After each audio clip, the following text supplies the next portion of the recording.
Hello everybody and welcome back to my channel. My name is Gita Mary and today we're going to talk about safety razors. I have made a couple of videos about safety razors, but I keep seeing questions on other videos on Instagram, on Facebook, everywhere popping up, and it still seems that we do need to make more videos, which is great because I love talking about this stuff. It's so cool. I also have a blog post. Everything I'm talking about now is going to be in the blog post along with different sort of links, recommendations, every sort of thing. So if you prefer reading over listening, perhaps that's more your jam.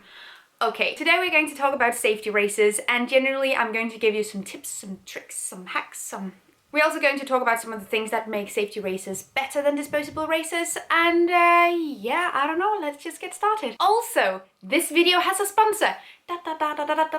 This video is sponsored by Leaf Shave, which I think is a very appropriate collab. I have worked with Leaf Shave before and tested out their Leaf Shave razor, which is super cool. It has a bendable head. I've been using safety razors for around 5 years at this point. I still really recommend using the Leaf razor. It's still a really cool razor and I love it. But recently Leaf Shave also came out with the Twig razor, which is a little bit smaller, it's cheaper, and it's just very slick looking. A thing that's really funny about this is that while we were figuring out the details of this collab, there were 3 people that commented on videos about razors on my channel that Leaf Shave came out with a new razor. Can I make a review? What do you think about it? I got you, fam. Like Leaf Shave's original razor, the Twig razor comes in 2 different sets. There's a set where you only get the razor, and then there is a set where you have sort of a little kit and you get kind of a different small bits and bobs and small things. And I actually got an extra set, so I'll be doing a giveaway over on my Instagram, so you can head over there because the same day as this video goes up, the giveaway will go up as well on Instagram. I got mine in black. They come in a couple of different colors, and the ones that I'm giving away is gold. It's beautiful. If you get the set, you also get a little stand so you can put your safety razor on it. This is really neat because, as we're going to talk about in this video, keeping it dry and clean is really essential for safety razor health maintenance. Then you get a small little tin for blunt blades so you can dispose of them in a safe way. And then you get 50 single razors. Leaf Shave's razors only uses half blades. And it's actually really neat that Leaf Shave made half blades for you to use, but if you have full blades at home, you can also just snap those in half while they are still in the paper. You won't cut yourself. But it's really nice that they also made this because it's also safer, and if people have disabilities of sorts that make this impossible, super nice. Also plastic free. Okay, now let's get started. I'm really stoked about this, and we're going to be talking much more about all this stuff, so I just made a sound effect. I am the coolest. I sort of tried to divide this video into 2 parts because the first part is going to be like 10 things I think is really important to know about the safety razor, and then I'm going to answer some of your questions. I asked you guys on Instagram if you have any questions about safety razors, and oh boy, you did. First of all, a safety razor is much more sustainable than using disposable razors. In the US alone, over 3 billion disposable razors end up in landfill every single year, and they bring 25 tons of plastic packaging with them. Disposable razors also account for about 1 million tons of CO2 emissions. Many people use disposable razors many times, but even if you do use them many times, you will have to discard them at some point. While if you take good care of a safety razor, it can last you a lifetime. So in the long haul, it's also much cheaper, which was also my point number 2. A safety razor is generally also cheaper than using disposable razors because you will only have to buy it once. I will also like to preface this by saying, now that we're 2 points in, that body hair is not bad, and if you don't want to shave, you don't have to. No matter how you identify, you don't have to shave. Body hair is natural, body hair is normal, and like I shave probably once a month, something like that. Last autumn there went like 3 months where I didn't shave my legs and my armpits. I don't care. We shouldn't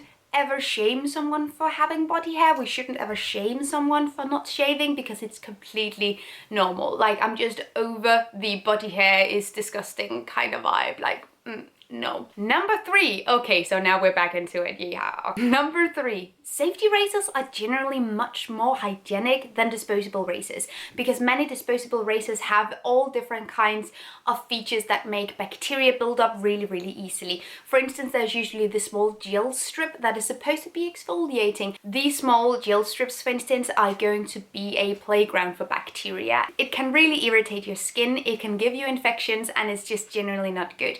And because safety razors are just metal, there are not the same possibility for bacteria buildup, so that's definitely also something to consider. In contrast to many disposable razors, you need very, very little pressure to shave with a safety razor. It's not about the amount of pressure that you use, but it's about the angle in which you shave, and that's something that's really important to keep in mind. Sometimes, especially if you're in a hurry, you have a tendency, at least I do, to sort of put a lot of pressure on the razor to really get this going and to really get it over with, and that is when you will cut yourself. So if you have a very, very light touch with your razor and you simply just put it at an angle instead, it's going to work out much better. You don't need fancy tubed shaving creams to shave.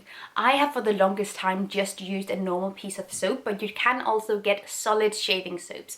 Either way, I think is really good. It's generally better to use a shaving soap, a solid shaving soap, because it contains less fat than normal soap, and the amount of fat can often make the blade go blunt. However, I've done that several times, and it hasn't been the end of the world. The soap that I am using right now is from La Masuna, and it is a solid shaving soap. I really, really like it. I would, however, like to point out, in terms of also cutting yourself, that using a soap is great when you shave, and what I usually do is that I lather up my legs, and then this is really important, I feel like.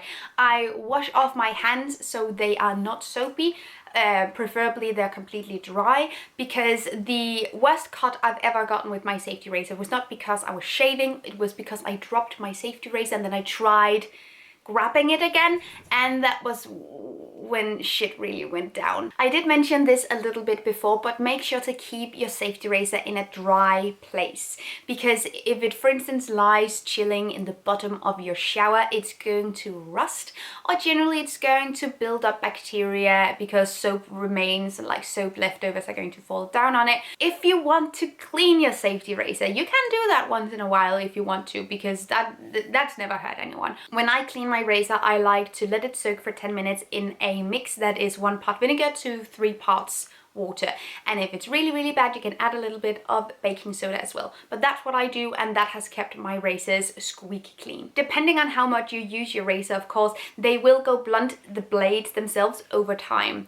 It's generally estimated that you can use a blade for about 7-10 times before it goes blunt. I think sometimes I use them 10 times, yay. But I also shave very, very rarely, so those 10 times can easily be divided onto a year, honestly. That is not an issue for me. So depending on how much you shave, you will have to exchange the small blade part of your razor, simply just to make it stay efficient, because if the blade goes blunt, there will also be an increased risk of you cutting yourself. That's also some of the same thing that happens with disposable razors. When they go blunt, or they are less sharp and less effective, that is when you will cut yourself.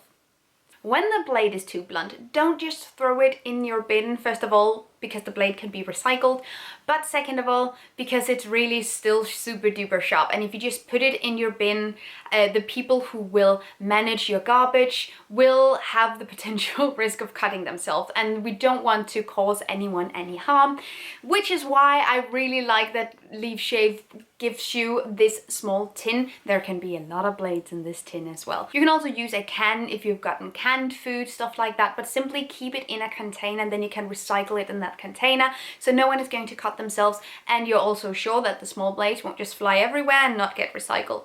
Now let's get into the questions that you guys asked me on Instagram. The first one being, do they rust easily? Yes and no. They don't rust easily if you take care of them, if you keep them dry. They do rust easily, or I don't know about easily, but they can definitely rust if you leave them in the bottom of the shower. So always remember to not do that. Is an electric razor better or a more sustainable option than using a safety razor? This is also kind of a if you buy a new electronic device, that is not going to be more sustainable than buying a safety razor, because the safety razor does not require any electricity or any sort of power to work, which means that it's generally less impactful. Creating, manufacturing, producing electronic devices also come with quite the impact, and e-waste is a huge problem right now. Electronic devices generally have like a higher risk of breaking in ways normal consumers cannot fix them. A safety razor generally consists of fewer parts, which means that it is less likely to break in ways that consumer cannot fix them themselves. I wouldn't buy an electronic device from new to be more sustainable than using a safety razor. I would generally just stick with the safety razor. It is of course another thing if you get an electronic device secondhand or if you thrift it. It's a different situation because your money is not actively going into making more electronic devices. However, you will most likely end up with e-waste at some point or another that generally is not recycled. But like, don't throw out your electronic device to buy a safety razor. I hope you get where I'm going with this. Use what you already have. I'm also not saying throw out all your old disposable razors. They're going to be trash either way. But when you're looking to upgrade into a new and more sustainable item and you don't have anything else you have to throw away in order to do that, the safety razor is the most sustainable choice. Is it hard to use? I don't think it's hard to use, but again, I've also been using it for about 5 years. The thing that I really think is important here is that you shave slowly. Concentrate on what you're doing. Don't rush it. Take your time and sort of practice, because practice in this case does indeed make perfect.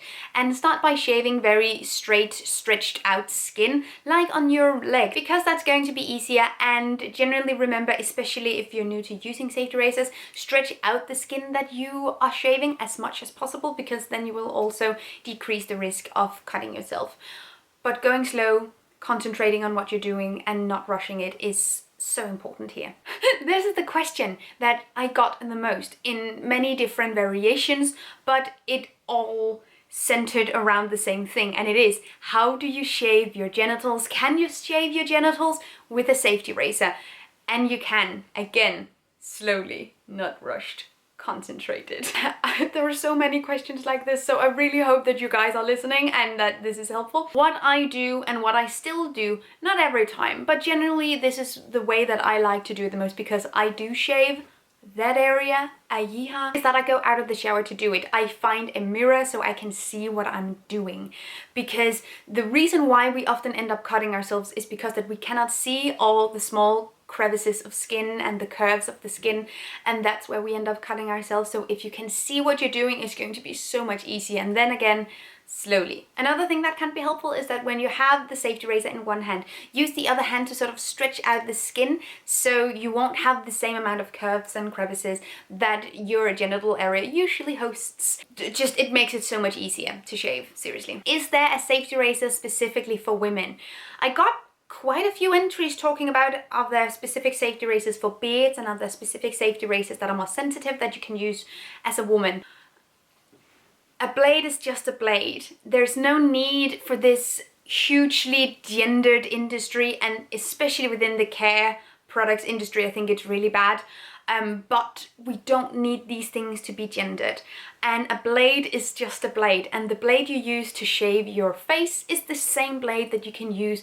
If you want, you can change it, but you can use that same device to shave your legs, to shave your armpits, to shave your genital areas, to shave your butt crack. A blade is just a blade, and you can use it for everything. If you have specifically sensitive skin and that's what you're referring to, I would have a good exfoliating routine and like a skincare routine with some lotion after shaving, and then using a good soap and really lather up so you're not dry when you shave before you start shaving. But there's really no need for a specific shaver for women. How do you know when the blade needs changing? You can feel it. I feel like you will be able to sort of figure it out and as you go along. But generally it's estimated that around 7 to 9 shaves, and then you will have to change the blade. But you will be able to feel when the blade is starting to get blunt, because you will need to shave the same area a couple of times before all the hairs are gone. So that's generally how I figure it out. Is your skin irritated by shaving? If I shave without water and soap, generally my skin will feel kind of irritated. But when I actually do my skincare routine and when I use soap and I use water, it doesn't feel irritated. I have also shaved plenty of times without using soap, just with water, and my skin hasn't really been irritated then. But if you have specifically sensitive skin, I would suggest exfoliating and having a good lotion and stuff afterwards, and then remember to use soap when you do shave. If that's the case, I haven't ever experienced any irritation whatsoever. I would also like to point out here that using a sharp razor is also something that can help you avoid irritated skin, because when the razor goes blunt, or if there's bacteria buildup in a disposable razor, that is generally things that will irritate your skin more, because all the small bumps on your skin will get irritated by a blunt blade or like a real bacteria infested blade. So if you have a clean, sharp razor, it shouldn't be an issue. Will airport security confiscate my safety razor? Which is a really good question. So pre-fly free, when I used to fly, I would do one of two things, but I guess there are three things that you can do. The first thing that you can do is that you can check your safety razor in with your luggage, the luggage that you do not bring with you into the plane. Then there shouldn't be an issue. You can also shave from home and simply just avoid bringing a razor altogether. And the third thing that you can do is that you can take the blade out of your safety razor and simply just bring the metal device, and then you can buy blades at your destination, or you can pack everything in your luggage and then check that in if that's the case. But if you don't have luggage to check in, if you only have your carry-on, it's also likely you're not going to be away for a long time and you will be able to shave before going. I hope that makes sense. But yes, if you bring the safety razor with the blade in your carry-on, it is most likely it will be confiscated by airport security. And lastly, why is it called a safety razor? It's such a good question though, like I really like it. The reason why it's called a safety razor is because the razor that came before the safety razor was really unsafe, and the safety razor offered a security while shaving that was previously unseen. The blade in the safety razor is sort of placed between a guard, so you do not have the ability to make deep cuts in yourself when you shave. If you have ever seen the ancestor to the safety razor, like the thing that came before the safety razor, it's those really long, that I actually cannot remember the specific name of, shaving blades, the kind of Sweeney Todd ones. They seem super duper unsafe, like That is it for this video. Thank you so much for watching. I hope that you got your questions answered, and also thank you so much to Leaf Shave for sponsoring this video. I really like working with them, and the new trick razor is out of this world cool. And let me know if there are any other questions that you have about safety razors. I would be delighted to answer them, and thank you so much for watching. Take really good care of yourselves. Until next time. Bye! Thank you so much for watching this video, and also a special thank you to my Patreon supporters. You guys help me create green, zero-waste content, and I love you guys. You can find the links to my social media accounts down below and the link to my Patreon on this screen. Bye!